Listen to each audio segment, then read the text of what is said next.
नमस्कार, आपण पाहता शब्दमेची न्यूज चॅनल। आज आम्ही केराड परिसरामध्ये आलतो।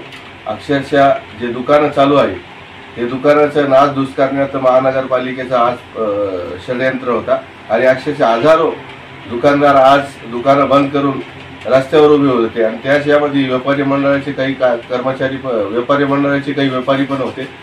त्यांना बोलता सुद्धा आलं नाही, का विरोध करता सुद्धा आलं नाही। आज अक्षरशः केराड परिसरातील जे हातावर जे लोक आहेत ते पण तिथं उभे होते। हजारो आणि लाखो रुपयाचं नुकसान महानगरपालिकेने कुठेतरी आज केलेलं आहे। याच माध्यमातून सांगायचं असं आहे, एक मुख्यमंत्री आपल्या छत्रपती संभाजीनगरमध्ये येतो आणि 2 दिवस ते उद्योगधंदे आणि कामं बंद राहणार आहे। पूर्ण केराड परिसर बंद करण्यात आलेला आहे। हे जे कामं, हे दुकानदार आहे यांचे भाडे लाखोच्या वरती आहे। ते दुकानदार आणि व्यापारी काही बोलत नाही। तरी पोलीस प्रशासनाने आणि मुख्यमंत्र्याचा प्रेशर असल्यामुळे ते दुकानं बंद करण्यात आली का? कार्यक्रम तुमचा उद्या आहे ना, 1 दिवसात अगोदर कसं का बंद करतात तुम्ही? कुठेतरी व्यापारी आणि इतर नागरिकांना दबाव टाकून धंदे बंद करण्याचा कारभार आहे आज भारतीय जनता पार्टी आणि राज्य सरकार आणि केंद्र सरकारचं चालू आहे। याचा जबाब त्यांना लवकरच जनता देतील। याच माध्यमातून तुम्हाला व्हिडिओमध्ये दाखवणार आहे किती दुकानाचं नासधूस महानगरपालिकेच्या अधिकाऱ्याने केले आहे। ते जीसीपीने त्यांच्या दुकानात तोडण्यात आलेले आहे। अक्षरशः काही दुकानदार रडत होते, त्यांचं नुकसान झालं। कमीत कमी एका दुकानदाराचं 10-20 हजाराचं दुकानाचं नुकसान झालेलं आहे। कोण भरपाई करण्याचं असं नागरिकांचं म्हणणं आहे। कुठेतरी आमदार, खासदार आणि मंत्री तिथे आले होते फेरफटका मारण्यासाठी। त्याच्या अगोदर नंतर त्यांना आदेश देण्यात आले आणि हे दुकानं बंद करण्यात आली। ज्या भागातल्या लोकांनी त्यांना मतदान केलं त्याच भागातल्या मतदाराचं तुम्ही दुकान तोडताय, त्यांना जबाब लवकरच भेटणार आहे। आपण पाहत आहे शब्दबंद न्यूज चॅनल। धन्यवाद।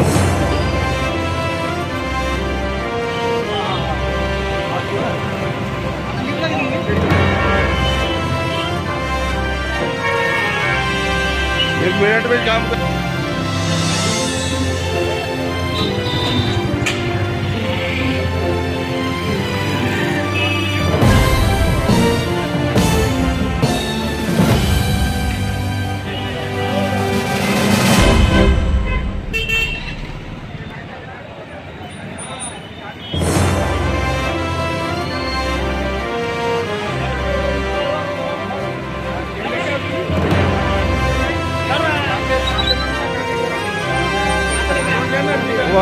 वेळ दिलेलं होतं।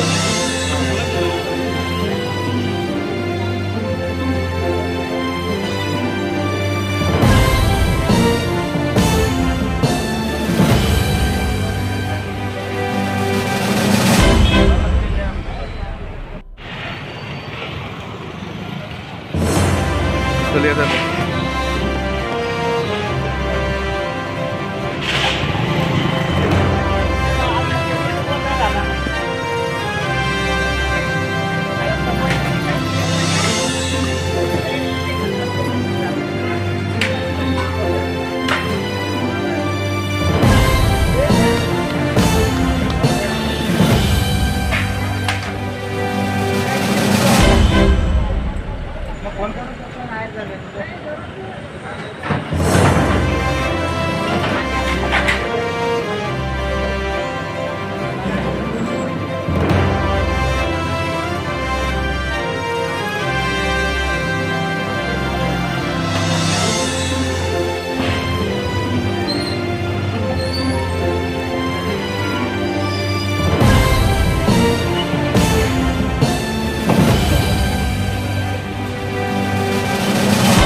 एक मिनट में काम कर